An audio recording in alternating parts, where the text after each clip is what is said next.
பாதையில எங்களுக்கு முன்பாக சென்று எங்க பாதைகளை செவ்வைப்படுத்தினி. எங்களுக்கே தெரியாம நிறைய நேரங்களில் சத்துரு எங்க பாதையில மறைவாக கண்ணி வைத்த பொழுது நாங்கள் கடந்து போவதற்கு முன்பதாகவே நீர் அதில் கடந்து சென்று அந்த கண்ணிகளை எல்லாம் உடைத்தெறிந்து இதுவரைக்கு ஒன்றும் சேதப்படுத்தாதபடி எங்கள் பாதைகளிலே செவ்வைப்படுத்தி எங்களை நடத்தி வந்த உம்முடைய தயவுக்காக உமக்கு ஸ்தோத்திரம். உம்முடைய தயவுக்காக ஸ்தோத்திரம். உம் ஜனத்தை தொடர்ந்து நடத்தும். உமது ஜனத்தை தொடர்ந்து நடத்தும். உமது சுதந்திரத்தை தொடர்ந்து நீ நடத்தும். உம்முடைய கரங்களிலே ஒப்பு கொடுக்கிறோம். இயேசுவின் நாமத்தில் ஜெபிக்கிறோம் நல்ல பிதாவே, ஆமென். ஹல்லேலூயா. சத்தமா ஹல்லேலூயா. ஆசையெல்லாம் வேதத்தை கையில் எடுப்பு.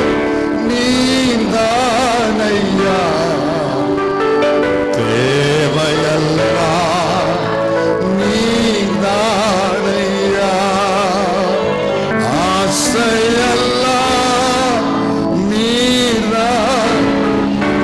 சங்கீதம் 68 தேவையெல்லாம் நீதானே. என் தேவையெல்லாம் நீதானே. சங்கீதங்களின் புஸ்தகம் 68ஆம் சங்கீதம் அதன் 9வது வசனத்தை எல்லாரும் சேர்ந்து நம்ம வாசிப்போம். சங்கீதம் 68 710 பக்கம் பழைய ஏற்பாட்டில். சங்கீதம் 68:9. தேவனே சம்பூர்ண மழையை பெய்ய பண்ணினீர். இளைத்து போன உமது சுதந்திரத்தை திடப்படுத்தினீர். இளைத்து போன உமது சுதந்திரத்தை திடப்படுத்தினீர். இன்னொரு முறை, இளைத்து போன உமது சுதந்திரத்தை திடப்படுத்தினீர். ஹல்லேலூயா. ஆமென் சொல்றீங்களா? இளைத்து போன சுதந்திரம் அவர் திடப்படுத்துகிறார். அமருவோமா? ஹல்லேலூயா. ஆமென் சொல்றீங்களா? 9 மாதம் எப்படி கடந்து போச்சுன்னு தெரியாதா? அவர் நடத்தி வந்ததுனால நான் கடந்து வந்தேன். என் முன்னால் அவர் சென்றாரு. நம்ம எல்லாருக்கும் முன்பதாகவும் நம்முடைய ராஜா சென்றாரு, நம்முடைய நீதிபரர் சென்றாரு, நம்முடைய ரட்சகர் சென்றாரு. அவர் சென்றதுனால நான் வந்த 9 மாசம் 9 தான். ஆனால் சந்தித்த சவால்கள் 9000க்கும் மேலே. 9000க்கும் மேல சவால்கள். ஒவ்வொரு நாளும் நம்ம கடந்து வருகிற பாதையில சத்துரு நம்மை விழத்தள்ளும்படி, குடும்பத்தை விழத்தள்ளும்படி, ஊழியங்களை விழத்தள்ளும்படி கண்ணி வைத்தான். மறைவாக கண்ணி வைத்தான்.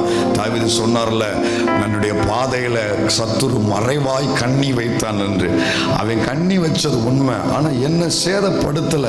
ஏன் அப்படின்னா, அவன் கண்ணி வச்சுட்டு போன அடுத்த நிமிஷமே நான் போகிறதுக்கு முன்பதாக என் அப்பா அந்த பாதையில போனாரு, என் ஆண்டவர் அந்த பாதையில போனாரு. கண்ணிகளை தெரிக்க வச்சார், கண்ணிகளை உடைத்தெறிந்தார். நான் கடந்து போவதற்கு முன்பதாகவே அவர் கடந்து போய் கண்ணிகளை உடைத்தெறிந்து இதுவரை நம்மை காப்பாற்றின தெய்வம். மீது உள்ள இந்த 3 மாதங்களிலும் கண்ணிகள் தெரிக்கும். ஒவ்வொரு நாளும் கண்ணிகள் தெரிக்கும். கர்த்தர் தன் ஜனத்தை நடத்துவாரு. கைவெட்டி கர்த்தரை மகிமைப்படுத்துவோமா? ஹல்லேலூயா. மறுபடியும் நம்ம வாசிக்க கேட்போமா? 68ஆம் சங்கீதம். இந்த மாதத்துல கர்த்தர் நம்மை திடப்படுத்த நமக்கு தெரிந்து கொடுத்த வார்த்தை 68ஆம் சங்கீதம் 9வது வசனம். இன்னைக்கு முகவுரையா சில காரியங்களை கவனிச்சு வரும் நாட்கள் அதனுடைய செய்தியை நம்ம தொடரலாம். சங்கீதம் 68:9. தேவனே தேவனே சம்பூர்ண மழையை பெய்ய பண்ணினீர். சம்பூர்ண மழையை பெய்ய பண்ணினீர். இந்த மாதம் ஒரு மழை பெய்வதாக, கர்த்தர் தருகிற ஒரு ஆசீர்வாதமான மழை பெய்வதாக, தேசங்களை ஆசீர்வதிக்கிற மழையும் பெய்வதாக, ஜனத்தை ஆசீர்வதிக்கிற மழையும் பெய்வதாக, சபையை ஆசீர்வதிக்கிற மழையும் பெய்வதாக. அந்த மழையை பெய்ய பண்ணி இளைத்து போன, என்னது?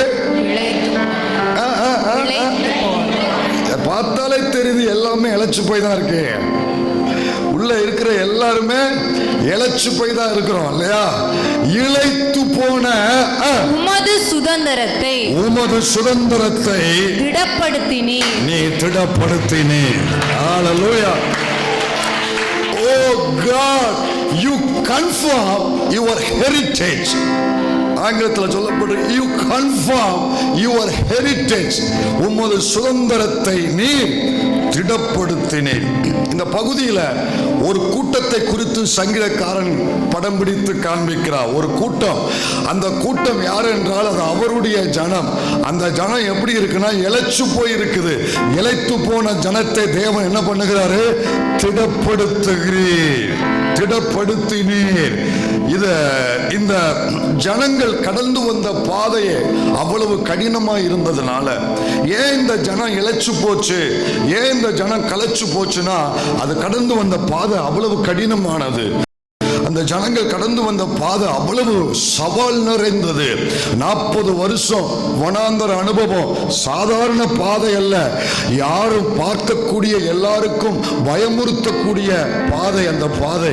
எனவே அவர்களுடைய பலத்துக்கு மிஞ்சின சவால்களும் அவர்கள் எதிர்பார்ப்புக்கு மிஞ்சின போராட்டங்களும் இந்த ஜனத்துக்கு வந்ததுனால அவர்கள் எதிர்பார்த்ததை விட அதிகமான பாதிப்புகள் அவர்கள் வாழ்க்கையில வந்ததுனால ஒவ்வொன்றோடும் போராடி இந்த 9 மாதங்களும் பிரச்சனைகளை மாத்திரமே சந்தித்து தாண்டி வந்து இந்த 10வது மாதத்துல கால் வைக்கும் பொழுது இந்த ஜனம் சொல்லுது, ஆண்டவரே மீதி இருக்கிற நாட்களை கடக்கிறதுக்கு எனக்கு என்ன இல்ல, பலன் இல்ல. 9 மாதத்தை தாண்டி வர்றதுக்குள்ளேயும் போதும்னு ஆச்சு. இருக்கிற எல்லா பலனும் செலவு அழிஞ்சும் போச்சு. எப்படி இனி அடுத்த நாளை சந்திக்கன்னு தெரியல. பலனற்றவனாக களைத்து போய் இளைத்து போய் பல சவால்களின் நிமித்தம் மனதில் பலனை இழந்து நம்பிக்கையை இழந்து இருக்கிற தைரியத்தை இழந்து சொல்லுவாங்க பழமொழி, அந்து போன மாதிரி மனசு அந்து போச்சு, சரீரத்தில் பலனும் அந்து போச்சு. அப்படி யார் எல்லாம் வந்திருக்கிறீர்களோ இந்த காலையில் கர்த்தர் முழங்குகிறார். இளைத்து போன சுதந்திரத்தை திடப்படுத்துகிற தேவன் நம்முடைய தேவன். விசுவாசிக்கிறவங்க மட்டும் வாய் திறந்து ஸ்தோத்திரம் பண்ணணும். வாய் திறந்து கர்த்தருக்கு ஸ்தோத்திரம் பண்ணணும். நீ இளைத்து போன சுதந்திரத்தை திடப்படுத்துகிறவர். ஹல்லேலூயா. இந்த ஜனத்துக்கு இன்னும் வேலை இருக்கு. இந்த ஜனம் செய்ய வேண்டிய வேலை இருக்கு, போக வேண்டிய பிரயாணம் இருக்கு. ஆனா இப்போவே காவாசி தூரத்தை கடந்து வருகிற இப்போவே இந்த ஜனம் களைச்சு போச்சு, இந்த ஜனம் இளைத்து போச்சு. சில பிள்ளைங்க உண்டுங்க நம்ம சபையில, இன்னும் அவங்களுக்கு பொறுப்புகள் உண்டு, வேலைகள் உண்டு, செய்யக்கூடிய கடமைகள் உண்டு. ஆனா இப்போவே அவர்கள் என்ன ஆயிட்டாங்க? இளைச்சு போயிட்டாங்க. வாழ்க்கையில இன்னும் தூரம் இருக்கு, இன்னும் நிறைவேற்ற வேண்டிய காரியங்கள் இருக்கு. இப்போவே இளைத்து போனாங்க.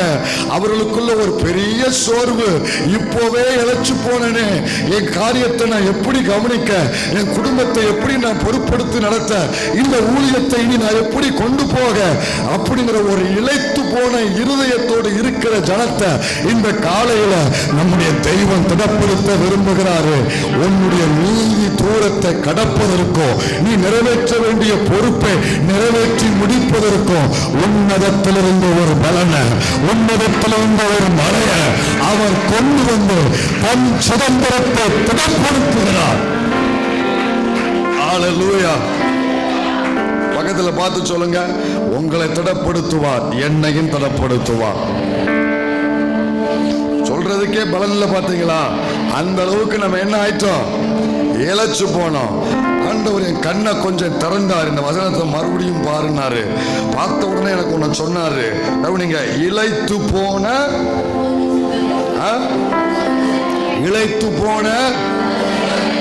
58 வயசு வரைக்கும் நீங்க அந்த கம்பெனியோட ஆளு. 58-60 வயசு வரைக்கும் நீங்க கவர்மெண்ட்ல அந்த டிபார்ட்மெண்ட்டுக்குரியவங்க. 58 வயசு 60 வயசு வரைக்கும் கவர்மெண்ட் சொல்லுவோம், இவர் எங்களுடைய அதிகாரி, அரசு அதிகாரி அல்ல அரசு ஆசிரியர் இப்படின்னு கவர்மெண்ட் உங்களை அவர்களுக்கு உரிமைப்படுத்தி சொல்லுவாங்க.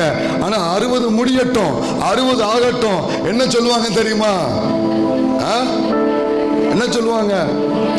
இவர் ஒரு காலத்துல எங்களுடைய அதிகாரியா இருந்தாரு, முன்னாள் ஓய்வு பெற்ற ஆசிரியர், முன்னாள் ஆசிரியர், முன்னாள் அரசு ஆசிரியர், முன்னாள் அரசு அதிகாரி அப்படிங்கிற ஒரு பேரை கொடுத்துருவாங்க. என்ன அர்த்தம்? இனிமே அவங்களுக்கு எங்களுக்கு என்ன இல்லை, சம்பந்தம் இல்லை, அவ்வளவுதான் விட்டுருவாங்க. ஏன்னா சரீரத்தில் பலன் குறைஞ்ச உடனே விட்டுட்டு விலகி போயிடுவாங்க. சரீரத்தில் பலன் குறைஞ்ச உடனே நீங்க யாரு அவங்க யாருன்னு மாறிடுவாங்க. ஆனா ஆண்டவர் என்ன சொல்றாரு தெரியுமா? நீ இழைச்சு போனாலும் நீ அவருடைய சுதந்திரம் தான். எத்தனை பேருக்கு சந்தோஷம் வருது? நீ இழைத்து போனாலும் அவருடைய சுதந்திரம் தான். நான் இழைத்தாலும் அவருடைய சுதந்திரம், நான் அவருடைய சுதந்திரம், அவருடைய சொத்து. நான் எவ்வளவு இழைத்தாலும் ஜனமே, உன்னை திடப்படுத்துவதற்கு தேவனுக்கு வல்லமை உண்டு. உன்னை திடப்படுத்துவதற்கு கர்த்தருக்கு வல்லமை உண்டு. கொஞ்சம் வயசுலேயே அதிகமாய் களைத்து போன பிள்ளைகள் சிலர் உண்டு. அவருடைய எதிர்காலத்தை குறித்த பயம் அவர் இருதயத்தை ஆளுகை செய்வது உண்டு. பிள்ளைகளை குறித்த எண்ணங்கள் அதிகமாக அவர்கள் மனதில் ஓடுவது உண்டு. கொஞ்சம் வயதிலேயே இப்படி களைத்து போனேன் என்று யோசிக்கிற பிள்ளைகளுக்கு ஆண்டவர் இந்த காலையில் அவர்கள் இருதயத்தை பலப்படுத்துவாராக. உன்னை திடப்படுத்துகிற ஒரு தேவன் உண்டு. நீ அவருடைய சுதந்திரம் என்பதை மறந்து விடாத. அல்லேலூயா. திடப்படுத்தினேன். ஆமென் சொல்றீங்களா? என்ன பண்ணினேன்? திடப்படுத்தினேன். கர்த்தர் எப்படி திடப்படுத்துவார் அப்படிங்கிற ஒரு வார்த்தையை சொல்ல விரும்புகிறேன். கர்த்தர் தம்முடைய பிள்ளைகளை எப்படி திடப்படுத்துவார்? யோசுவாவின் புஸ்தகம் 1 அதிகாரம் 5ஆம் வசனத்துக்கு வாங்க. யோசுவா 1 அதிகாரம் 5ஆம் வசனத்தை வாசிங்க. நீ உயிரோடு இருக்கும் நாளெல்லாம் ஒருவனும் உனக்கு முன்பாக எதிர்த்து நிற்பதில்லை. நான் மோசையோட இருந்தது போல உன்னோடும் இருப்பேன். நான் உன்னை விட்டு விலகுவதும் இல்லை, உன்னை கைவிடுவதும் இல்லை. பலங்கொண்டு திடமனதாயிரு. இந்த வார்த்தை அழுத்தத்தோடு எல்லாரும் சேர்ந்து பலங்கொண்டு திடமனதாய், பலங்கொண்டு திடமனதாய். பக்கத்துல பார்த்து சொல்லுங்க, அவங்க பலப்படுவாங்க. பலங்கொண்டு திடமனதாய் இரு. திடமனதாய் இரு. தமது சுதந்திரத்தை திடப்படுத்துகிற கர்த்தர் திடமனதாய் இரு. கர்த்தர் தம் சுதந்திரத்தை எப்படி திடப்படுத்துவார்? அவருடைய வார்த்தையை அனுப்பி தம் சுதந்திரத்தை திடப்படுத்துகிற தேவன். அவருடைய வார்த்தையை அனுப்பி. எதை அனுப்பிங்க? வார்த்தையை அனுப்பி, வார்த்தையை கொடுத்து அவர்களோடு பேசி தேவன் தம் சுதந்திரத்தை திடப்படுத்துகிற ஆண்டவர். யோசுவாவை பார்த்து இப்பொழுது ஆண்டவருடைய வார்த்தை கடந்து வருது.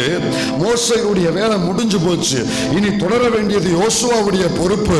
எனவே ஆண்டவர் யோசுவாவை பார்த்து சொன்னாரு, நீ திடம் மனதா இரு. இந்த வார்த்தை வந்த உடனே எல்லாருக்குள்ள ஒரு விசுவாசம் பொங்கி வரும், ஒரு தைரியம் பொங்கி வரும். எங்க கவனிங்க, நான் பேசுறதுனாலையோ நீங்க பேசுறதுனால அல்ல. கர்த்தர் ஒரு மனுஷனோடு பேசினா அவன் எவ்வளவு ஆழத்துல கிடந்தாலும் தைரியம் கொண்டு அவன் எழும்புவான், விசுவாசத்தோடு எழும்புவான். ஏன்னா அந்த வார்த்தை நம் இருதயத்தை திடப்படுத்தக்கூடியது.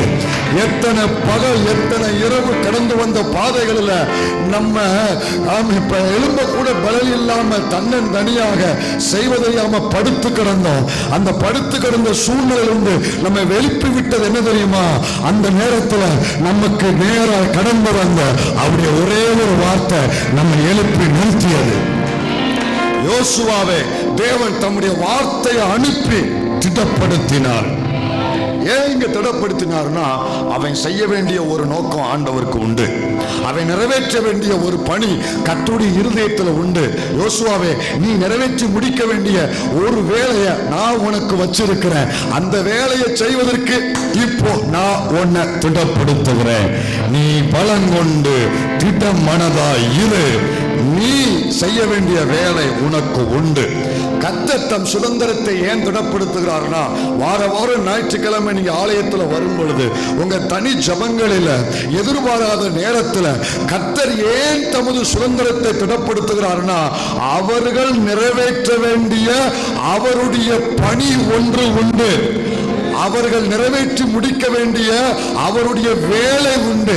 அதை நிறைவேற்றி முடிக்கும் வரை தம் சுதந்திரம் இழைத்து போவதை தேவன் விரும்புவது இல்லை. அதை நிறைவேற்றி முடிப்பதற்கு கர்த்தர் தம் ஜனத்தை நீ பலன் கொண்டு திடமனதாய் இரு. அல்லேலூயா.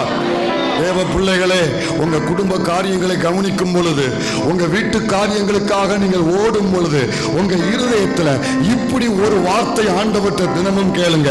ஆண்டவரே, என்னை கொண்டு எங்க சொல்லுங்க, நீர் செய்ய வேண்டிய வேலை என்ன என்பதை நான் கண்டுபிடிக்க கிருபை தாரும் ஐயா. அனுதினமும் கேளுங்க, என்னை கொண்டு நீர் என்ன செய்ய விரும்புகிறீர்? ஏன்னா உங்களை திடப்படுத்துவது நோக்கம். அவருக்காக நீங்க செய்ய வேண்டிய ஒரு வேலை இந்த பூமியில உண்டு. யோசுவாவுக்கு என்ன வேலை கொடுத்திருந்தாரு? 3 வேலை கொடுத்திருந்தாரு. ஒண்ணு, வீட்டுல போய் வாசிக்கோங்க இந்த பகுதிகளை. நீ இந்த ஜனத்தை கொண்டு போவாய் அப்படின்றார். நீ இந்த ஜனத்தை, உபாகம் 37 வாசிக்கலாம் வேண்டாம், உபாகம் 37 சொல்றாரு, நீ இந்த ஜனத்தை அழைத்து கொண்டு போவாய். முதல் வேலை. இரண்டாவது என்ன வேலை? அதிலே சொல்லப்பட்டிருக்கு, தேசத்தை நீ சுதந்தரிப்பாய். மூணாவது யோசுவா 1:6 சொல்லப்பட்டிருக்கு, நீ இந்த தேசத்தை பங்கிடுவாய், இவர்களுக்கு பங்கிடுவாய். 3 டியூட்டியை ஆண்டவர் யோசுவாவுக்கு கொடுத்திருந்தாரு. ஒண்ணு, நீ இந்த ஜனத்தை கொண்டு போவாய், நீ இந்த ஜனத்தை கொண்டு போவாய். இரண்டாவது, தேசத்தை நீ என்ன செய்வாய்? சுதந்தரிப்பாய். மூணாவது, இந்த தேசத்தை என்ன செய்வாய்? பங்கிட்டு கொடுப்பார். இந்த 3 வேலையை நிறைவேற்றுவதற்காக கர்த்தர் யோசுவாவை திடப்படுத்தினார். அவர் திடப்படுத்தினது நிமித்தம் இந்த 3 வேலையை பெர்ஃபெக்ட்டா யோசுவா நிறைவேற்றி முடிக்க கர்த்தர் கிருபை தந்தாரு. கவனிங்க, இந்த 3 சாதாரண வேலை நினைச்சிடாதீங்க. நீங்க சமையல் பண்ணிடலாம் 1/2 மணி நேரத்துல, நீங்க வேலை செஞ்சு முடிச்சிடலாம் 8 மணி நேரத்துல. ஆனா இந்த 3 வேலை சாதாரண வேலை நினைக்காதீங்க. எப்பெல்லாம் ஆண்டவர் நமக்கு ஒரு டாஸ்க் கொடுக்கிறாரோ, கர்த்தர் எப்பெல்லாம் நமக்கு ஒரு விஷன் கொடுக்கிறாரோ, ஒரு திட்டம் கொடுக்கிறாரோ, அது எப்போதுமே சவால் நிறைந்ததா தான் இருக்கும். அவர் எப்போதுமே அவர் கொடுக்கிற டாஸ்க் இருக்கு பாருங்க, வேலை இருக்கு பாருங்க, நாம் செய்யும்படி தேவன் நம்ம கொடுக்கிற வேலை இருக்கு பாருங்க, அது எப்போதுமே சவால்கள் நிறைந்ததாகத்தான் இருக்கும். சாதாரணமானதை கர்த்தர் கொடுக்க மாட்டார். சாதாரணமானதை இந்த உலகம் அவனை பார்த்து இவனுக்கு இந்த வேலை கொடுத்தா தான் சரியா இருக்கும்னு அப்படித்தான் கொடுக்கும். ஆனா கர்த்தர் எனக்கு ஒரு வேலையை கொடுக்கும் போது என்னை பார்த்து கொடுக்க மாட்டாரு. என்னோடு கூட அவர் இருப்பதனால அவருடைய வல்லமைக்கு ஏற்ற வேலையை எனக்கு தருவாரு. யோசுவா ஜெபிக்கிறதுக்கு முன்பதாகவே கர்த்தர் அவனை திடப்படுத்தினார். நீ பலம் கொண்டு, ஏன் தெரியுமா? ஆண்டவருக்கு தெரியும் நான் கொடுக்க போற டாஸ்க் பெருசா இருக்கிறதுனால, விஷன் பெருசா இருப்பதனால, இதை கேட்ட உடனே ஒரு பயம் வரும். இதை கேட்ட உடனே அவனுக்கு ஒரு பயம் வரும். அவனுடைய இருதயத்தை முன்கூட்டியே அறிந்த தேவன் அவன் கேட்பதற்கு முன்பதாகவே தம் வார்த்தை அனுப்பி அவனை திடப்படுத்தினார். இந்த 3மே அவன் கேட்கும் போது, இந்த 3மே அவனுக்கு சவால் இருந்தது. எப்படி தெரியுமா? இந்த 3 நிறைவேற்ற முடியாது. ஏன்னா எதுக்க யோர்தான் இருக்கு, எரிகோ இருக்கு, கானானியர்கள் இருக்கிறாங்க. அவனுக்கு கொடுக்கப்பட்ட வேலை எத்தனை? 3. அவனுக்கு எதிராக இருக்கிற சவால்கள் எத்தனை? 3. யோர்தான் இருக்கு, எரிகோ இருக்கு, கானானியர்கள் இருக்கா. இத 3ஐயும் தாண்டி தான் அவர் கொடுத்த 3 வேலையை நிறைவேற்றி முடிக்க முடியும். இது எப்படி ஆண்டவர் நிறைவேற்றி முடிக்க அப்படிங்கிற யோசனை உள்ளத்துல இருந்தது. சில தேவ பிள்ளைகள் உள்ளத்துல சில கேள்விகளோடு யோசனைகளோடு, எப்படி 9 மாசத்தை தத்தி தத்தி தத்தி ஓட்டியாச்சு, இந்த 10வது மாதத்தை எப்படி ஓட்ட, வரக்கூடிய மாதங்களை எப்படி கழிக்க, அப்படித்தானே யோசிச்சு கொண்டிருக்கிறீங்க. ஏன்னா சவால்கள் மிகப்பெரிய சவால்கள். கவனிங்க, சவால்களை பார்க்கலும் சர்வ வல்லவர் தம் ஜனத்தோடு இருக்கிறபடினால ஆண்டவர் சொன்னாரு, எப்பா எப்பா நீ சொல்ற அந்த யோர்தான் இருப்பது உண்மைதான், எரிகோ இருப்பது உண்மைதான், கானானியர்கள் இருப்பது உண்மைதான். ஆனா ஒண்ணு புரிஞ்சுக்கோ, உனக்கு எதிராக எதிர்ப்புகள் நிற்க முடியாது. உனக்கு எதிராக ஒருவனும் எதிர்த்து நிற்க முடியாது. நீ உயிரோடு இருக்க நாளோ ஒருவனும் உனக்கு எதிர்த்து நிற்பது இல்லை. ஹalleluya. எதிர்ப்புகள் நிற்காது. வாய்த்திறந்த அறிக்கையிட விரும்புகிறவங்க மட்டும் சொன்னா போதும். எதிர்ப்புகள் நிற்காது. இல்ல ஒரு முறை எதிர்ப்புகள், யோர்தான் என்னும் எதிர்ப்புகள், எரிகோ என்னும் எதிர்ப்புகள், கானானியன் என்னும் எதிர்ப்புகள் நிற்காது. கர்த்தர் யோசுவாவை திடப்படுத்தினதுனால ஆண்டவர் சொன்னது போல யோர்தான் பின்னிட்டு திரும்பியது, எரிகோ உடைந்து நொறுங்கியது, கானானியர்கள் முகத்தி அடிக்கப்பட்டார்கள். எதிர்ப்புகள் நிற்கவில்லை. தேவன் தந்த தரிசனம் நிறைவேற்றப்பட்டது. அவர் கொடுத்த வேலை நிறைவேற்றப்பட்டது. இந்த மாதத்துல கர்த்தர் தம் சுதந்திரத்தை திடப்படுத்துகிறார். அவருக்காக நீங்க செய்ய வேண்டிய வேலையும் நீங்க நிறைவேற்ற வேண்டிய உங்கள் பொறுப்புகளும், அவைகளுக்கு எதிராக நிற்கிற எதிர்ப்புகள் அனைத்தும் இனி நிற்க முடியாது. அவர் உங்களை திடப்படுத்துவதனால் எதிர்ப்புகள் நிற்காது. உங்கள் வேலையை நீங்கள் தொய்வில்லாமல் நிறைவேற்ற கர்த்தர் தம் சுதந்திரத்தை திடப்படுத்துகிறாரா? ஹalleluya. ஆமென் சொல்றீங்களா? யார் யார் இளைத்து போன நிலைமையில் வந்திருக்கிறீர்களோ அத்தனை பேரையும் கர்த்தர் தம்முடைய வார்த்தையினால, தம்முடைய பிரசன்னத்தினால தெய்வம் தம் சுதந்திரத்தை திடப்படுத்துவாராக. கண்களை மூடுவோம். அப்படியே முழங்கால் படியிடுவோம். உமது சுதந்திரத்தை திடப்படுத்தினீர். இளைத்து போன உமது சுதந்திரத்தை நீ திடப்படுத்தினீர். இந்த மாதத்துல ஜனம் திடப்படுவதற்கு வேண்டிய வார்த்தைகள், ஜனம் திடப்பட வேண்டிய தெய்வீக பிரசன்னம் அவர்கள் வாழ்க்கையை ஆளுகை செய்வதாக. அப்படியே வாய் திறந்து எல்லாரும் கர்த்தரை ஸ்தோத்திரம் பண்ணுவோம். எல்லாரும் ஆண்டவரை துதித்து, என்னை திடப்படுத்துகிறவரே, என்னை திடப்படுத்துகிறவரே, எனக்கு கொடுத்த வேலையை, எனக்கு கொடுத்திருக்கிற தரிசனத்தை, என் குடும்பத்தை, என் பிள்ளைகளை ஜெபம் பண்றீங்களா? என்னுடைய குடும்ப காரியங்களை ஆண்டவரை நான் தொடர்ந்து நிறைவேற்றுவதற்கு, என்னை நீர் திடப்படுத்துவதற்காக ஸ்தோத்திரம். இப்போ இந்த இளம் வயதிலேயே, சிறு வயதிலேயே என்னுடைய பொறுப்புகளை நிறைவேற்ற முடியாதபடி நான் இளைத்து போனவளாய், நான் களைத்து போனவனாய் நான் வந்து நிற்கிறேன்ப்பா. எனக்கு எதிரே சவால்கள் அதிகம். மனுஷர்களால சில சவால்கள் உண்டு, இயற்கையினால் சில சவால்கள் உண்டு, சத்துருக்களால் சில சவால்கள் உண்டு. ஆனா கர்த்தர் திருவுளம் பற்றுகிறார். அவைகள் இனி உனக்கு முன்பதாக எதிர்த்து நிற்பது இல்லை. நீ உயிரோடு இருக்கும் அளவும் கர்த்தர் உன்னோடு இருப்பதனால, தேவன் உன்னை திடப்படுத்துவதனால, இயற்கையின் சவாலா இருக்கட்டும், மனிதர்களுடைய சவாலா இருக்கட்டும், அசுத்தாவிகளுடைய சவாலா இருக்கட்டும், எதுவும் இனி அது நிற்காது.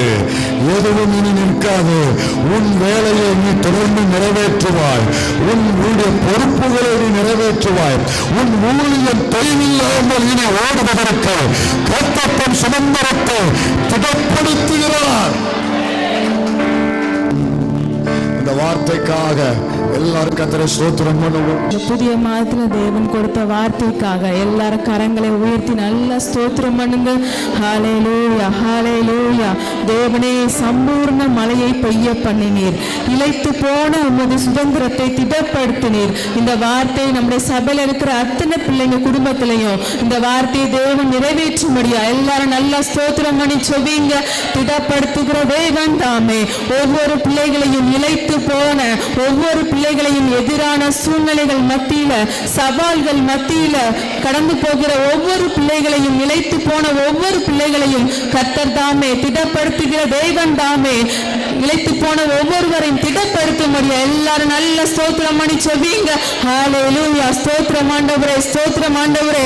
அப்பா, நீர் கொடுத்த இந்த வார்த்தையை அப்பா இந்த புதிய மாதத்துல ஆண்டவரே இளைத்து போன ஒவ்வொரு பிள்ளைகள் வாழ்க்கையிலையும் ஆண்டவரே நீங்க நிறைவேற்ற வேண்டும்படியாய் செபிக்கிறோம். திடப்படுத்துகிற தெய்வம் தாமே ஒவ்வொரு பிள்ளைகளையும் ஆண்டவரே நீங்க திடப்படுத்தி நடத்த வேண்டும்படியாய் நாங்கள் செபிக்கிறோம் ஆண்டவரே. ஹல்லேலூயா, ஹல்லேலூயா. நன்றி அப்பா, நன்றி ஆண்டவரே. இந்த புதிய மாதம் முழுவதும் ஆண்டவரே உம்முடைய பிள்ளைகளுடைய கரங்களை பிடித்து ஆண்டவரே நீ துணையாய் நின்று ஆண்டவரே நீ திடப்படுத்தி நடத்த வேண்டும்படியாய் செபிக்கிறோம்.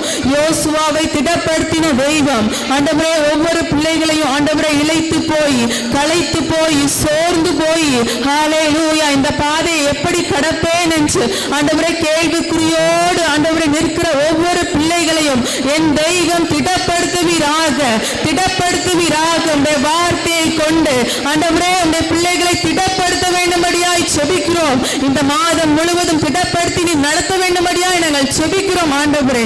ஹல்லேலூயா. நன்றி அப்பா தகப்பனே, இந்த வேலைக்காக ஸ்தோத்திரம். நீங்க கொடுத்திருக்கிற புதிய மாதத்துக்காக உமக்கு நாங்கள் நன்றி செலுத்துகிறோம். இந்த மாதம் முழுவதும் நீங்க நடத்துங்க. வந்திருக்கிற ஒவ்வொரு பிள்ளைகளையும் உங்க கரத்துல ஒப்பு கொடுத்து செபிக்கிறோம். ஆசீர்வதிங்க, திடப்படுத்தி நீங்க நடத்த வேண்டும்படியாய் நாங்கள் செபிக்கிறோம். இயேசுவின் நாமத்தில் செபிக்கிறோம் நல்ல பிதாவே. ஆமென்.